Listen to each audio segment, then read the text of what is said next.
And those weeks that we spent on South Georgia were weeks that were to change my life, because it was the first time since I left school I'd actually stopped at all to reflect on anything, because I've been sailing. It was one project after the next.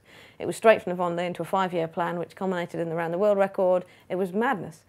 And it was madness I was loving. I loved it. I was so passionate about it. It was everything to me, and I was so in this world of sailing, and then suddenly I stopped. And I thought about it a lot.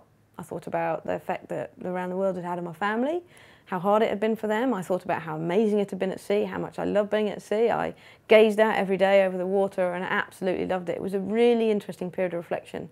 But down there I saw something which started something in my brain, triggered something off that I couldn't let go of. I couldn't just continue like I'd not seen it. And South Georgia is an island. It's 100 miles long. It's got mountains on it which are 3,000 metres tall. It's covered in wildlife. There are fur seals, there are a few whales, there are albatross. It's just this total wilderness. You can only go there by boat. There's no airport. And you'd expect there to be nothing because it's so far away, but there are towns. There are towns. And between 1900 and 1950, there were 4,500 people living on South Georgia. And we built towns on there from scratch for the whaling industry. And when you expect to see this wilderness and suddenly you see a whole town, as it was when it was left, with churches, with chemists, with dentists, with workshops, with dormitories, offices, with the paper still in them. The dentist still has the tools everywhere. The workshops have all the wooden patterns for making engine parts. It's absolutely extraordinary. And you see this whole world. And I was fascinated by whaling. And actually in one part there's a little museum. And I went in and had a look. And we went for the whale oil because we needed it as a resource. We used to light the streets of London and Paris with whale oil. It made soap, it made lamp oil, it made candles, it made everything, and it was a huge industry. Hence we went down there and 4,500 people lived there. But then we left, in 1950 we left, and we always thought we'd go back, which is why we left everything. But we never have, and we never came back because the whales haven't come back.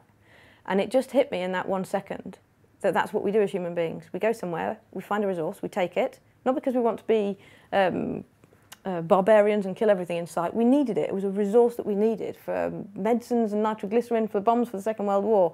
Whale oil was precious, but we used it up and we went somewhere else. And now it's mineral oil. And when I started to learn about these resources that we have in the planet, you start thinking, oh, there's loads. I never questioned would we not be able to drive a car around, a petrol or diesel car in 100 years' time. Never even crossed my mind. And that's what the last 4 years has been for me, is learning about this subject, learning actually what we have. And I went back to sailing, I went out to Asia, did the Asia tour for 2 months after coming back from South Georgia, but I never saw everything the same again. Everything I saw differently, and the more I learned, the more I realised that actually I could not go back to sea and do what I did before, much as I would have loved to, because this really mattered. For the first time, this was something that really mattered. It's about us living purely and simply sustainably, and when you look at how we live in the developed world, we are totally dependent for heating, for lighting, for moving around on fossil fuels. And they are limited, and we know they're limited. And we actually don't know how to live without them in the developed world anymore. We can't do it.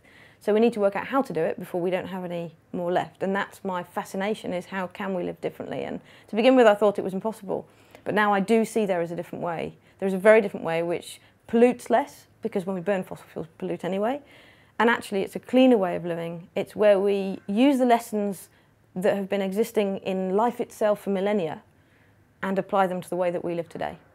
It's very simple. We can understand it. And if young people growing up today can be taught how things can be better in the future, rather than less and less and less of something which is ultimately not solving it, then I think that's the most positive message that we can possibly give. And I created the Ellen MacArthur Foundation a year ago to communicate to as many people as possible, and we're just in our early stages, these messages, to try and not find the solution, because the solutions are out there, but I wanted to use my person, my voice, that's probably the best way to say it, to try and actually help to make these solutions available to more and more people, and to try and help to be a tiny piece, and it will always be a tiny piece, in this very, very, very difficult challenge that we're faced with. But finally I see this positive side, and it has taken 4 years. It's been a dark journey and many days, but there is a way. There is absolutely a way that we can live differently, and I'm absolutely motivated to share that with as many people as possible, and ultimately for us all to find as many solutions as possible for the future.